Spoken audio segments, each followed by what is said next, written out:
บายดีทุกท่านที่ฮักแพงอัปเดตเรื่องราวการท่องเที่ยวไปกับ KPN Media Lounge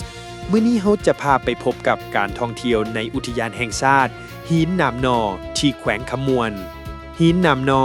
มรดกโลกทางธรรมชาติแห่งทำอิฐของลาวที่สุดแห่งความมหัศจรรย์ของธรรมชาติอุทยานแห่งชาติหินน้ำนอตั้งอยู่ในเมืองบัวละพาแขวงคำมวนได้ถูกจารึกไว้ในประวัติศาสตร์การท่องเที่ยวของสปป.ลาวอย่างสง่างามในกองประชุมคณะกรรมการมรดกโลกครั้งที่ 47 ที่นครหลวงปารีสประเทศฝรั่งหินน้ำนอได้รับการรับรองอย่างเป็นทางการให้เป็นมรดกโลกทั้งธรรมชาติแห่งทำอิฐของสปป.ลาว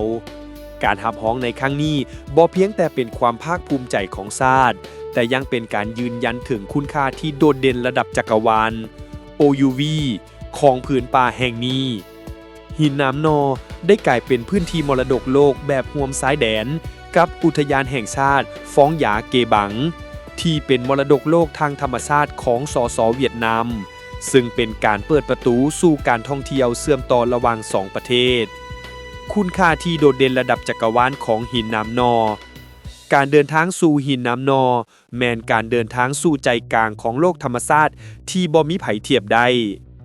ภูมิสันฐานหินปูนที่เก่าแก่ที่สุดหินน้ำนอมีภูมิสันฐานภูหินปูนที่ถือว่าเก่าแก่และโดดเด่นที่สุดในอาซีตะวันออกเฉียงใต้ภูผาป่าไม้ที่แหลมคมสูงชันและมีความเป็นเอกลักษณ์เฉพาะได้สร้างเป็นภาพทิวทัศน์ที่งดงามและเป็นหลักฐานทางธรณีศาสตร์ที่สำคัญของโลกถ้ำมหัศจรรย์ถ้ำน้ำหลอดเสบังไฟนี่คือหนึ่งในจุดเด่นที่นักผจญภัยต้องไปสัมผัสถ้ำน้ำหลอดเสบังไฟเป็นระบบถ้ำน้ำหลอดใต้ดินขนาดใหญ่ซึ่งเป็นพิพิธภัณฑ์ธรรมชาติที่แสดงให้เห็นถึงการเสาะเจือนของน้ำในภูหินปูนมาหลายล้านปีการล่องเรือสำรวจภายในถ้ำถือเป็นประสบการณ์ที่น่าตื่นตาตื่นใจที่สุด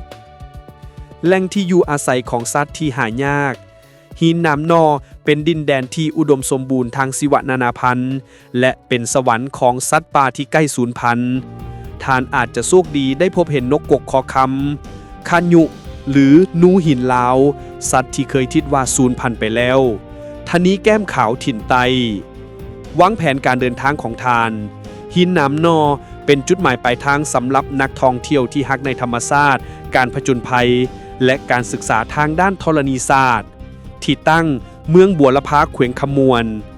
กิจกรรมที่บ่ควรพลาดสำรวจถ้ำน้ำหลอดเสบังไฟอย่างป่าชมวิวภูหินปูนสังเกตสัตว์ป่าและชมความงามของชีวนานาพันธุ์การได้รับมรดกโลกเป็นการเปิดโอกาสให้ชาวโลกได้มาสัมผัสกับความงามอันมหัศจรรย์ของธรรมชาติลาวอย่ารอซ่ามาสำรวจดินแดนแห่งมรดกโลกแห่งทำอิฐของสปป.ลาวด้วยตัวท่านเอง